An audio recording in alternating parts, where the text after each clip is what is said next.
All right, the Broncos, as we mentioned, are potentially in the mix for Dalvin Cook. They spent some of their money yesterday, some of that Walmart money, going to former Chiefs pass rusher and Seattle before that, Frank Clark. That's a guy that was just kind of lingering. We had a draft not that long ago of best remaining free agents on this program, and we talked about all the pass rushers that were out there. There's a lot of pass rushers out there, and some of them this week have been signed. Leonard Floyd gets signed, and now we see Frank Clark becoming a member of the Denver Broncos. I think the guy's still got some gas in the tank. And look, any of these moves the Broncos are making, calculated by Sean Payton to try to make a bad team better, and Clark can help make a bad team better. Yeah, he can. I don't know that Frank Clark has ever really gotten to his potential.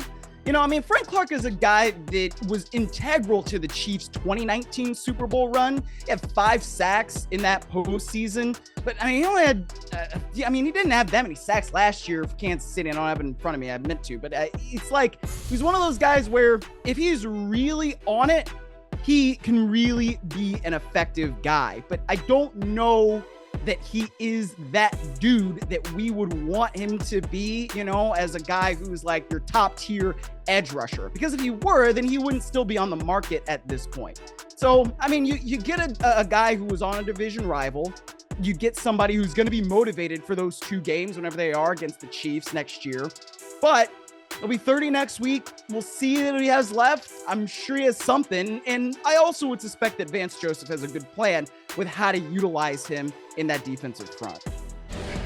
And look at those numbers. Now, Zach Allen and Frank Clark, new to the team, they both had more sacks than the guys that were on the roster last year. Randy Gregory was a disappointment with only 2. Clark and Baron Browning have the same at 5, but there isn't anyone who jumps off the page. They had high expectations for Randy Gregory. Shoulder injury dragged him down last year, so they need that rotation. They need guys. That's something that Sean Payton's Saints always focused on, and they were blessed to have Cam Jordan for all those years.